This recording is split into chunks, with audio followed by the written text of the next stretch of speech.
Hello dears, ഇന്ന് നമുക്ക് creamy chicken പാസ്തയുടെ recipe നോക്കിയാലോ? എങ്ങനെയാണോ എല്ലാവരും ഉണ്ടാക്കണമെന്ന് അറിയില്ല, എൻ്റെ റെസിപ്പി നോക്കാം.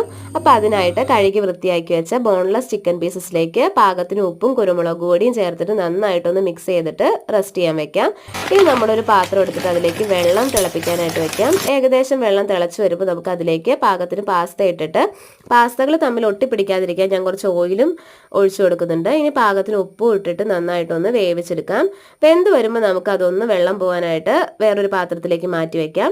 ഇനി നമ്മുടെ പാൻ എടുത്തിട്ട് അതിലേക്ക് കുറച്ച് വെളിച്ചെണ്ണ ഒഴിച്ചിട്ട് നമ്മുടെ മാരിനേറ്റ് ചെയ്ത ചിക്കൻ ഒന്ന് വറുത്തെടുക്കാം. ഏകദേശം ഒന്ന് വറുത്ത് വരുമ്പോഴേക്കും നമുക്ക് അതൊന്ന് വേറെ പാത്രത്തിലേക്ക് മാറ്റി വയ്ക്കാം. എന്നിട്ട് നമ്മുടെ ആ പാൻ തന്നെ എടുത്തിട്ട് നമ്മുടെ വെജീസ് ഒന്ന് വേവിച്ചെടുക്കാം. ഞാനിവിടെ ക്യാരറ്റും സവാളയും ക്യാബേജും ആണ് എടുത്തിരിക്കുന്നത്. നിങ്ങൾക്ക് ആവശ്യമുള്ള വെജിറ്റബിൾസ് ഒക്കെ ഇടാം. അപ്പോൾ അതിലേക്ക് കുറച്ച് ഉപ്പും കുരുമുളക് പൊടിയും ചേർത്ത് നമുക്ക് അതൊന്ന് വേവിച്ച് വേറെ പാത്രത്തിലേക്ക് മാറ്റി വയ്ക്കാം. ഇതിപ്പോൾ തീരില്ല, അതുകൊണ്ട് നമുക്ക് പാർട്ട് 2